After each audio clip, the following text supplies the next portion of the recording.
Alors c'est décidé, demain matin vous mettez votre gilet jaune et vous participez au blocage des routes en Normandie? Je mettrai mon gilet jaune, je ferai œuvre ou geste de solidarité à l'égard d'un mouvement que je comprends parce qu'il concerne beaucoup de mes compatriotes en Normandie. Vous allez faire quoi concrètement? Vous allez mettre le bololo ou bloquer les routes? Je ferai simplement quelque chose d'extrêmement simple.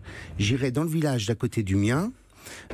Et sans presse, j'irai simplement saluer celles et ceux qui disent quelque chose de simple au gouvernement. Pour une voiture en milieu rural, ça coûtait par mois 200 à 220 euros. C'est les chiffres de l'INSEE de 2016. Aujourd'hui, ça a augmenté de 50% le prix de l'essence et le prix du diesel. Ça veut dire que ça coûte grosso modo 350 euros. Pour un couple, ça fait 700 euros par mois. Quand vous gagnez 1300 ou 1400 euros par mois, c'est une charge gigantesque. Et je dis simplement au gouvernement, il y a une seule solution.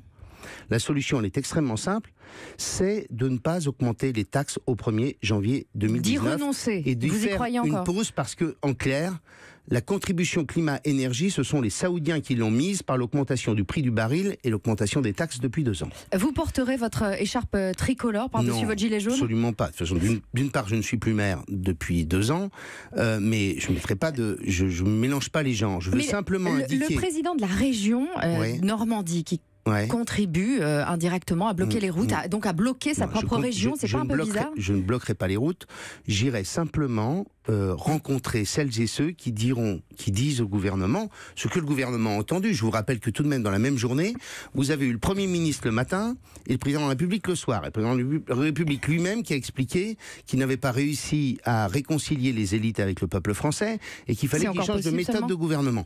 Donc, en clair, je crois que tout le monde l'a entendu et tout le monde comprend une chose simple, il y a un Français sur 2 au Marin qui vit dans une ville de moins de 10 000 habitants. La plupart du temps, il est obligé de prendre sa voiture pour aller bosser. Est-ce qu'on peut simplement intégrer l'idée que quand on gagne 1400 euros par mois, c'est extrêmement compliqué quand on voit flamber le prix de l'essence ou le prix du diesel?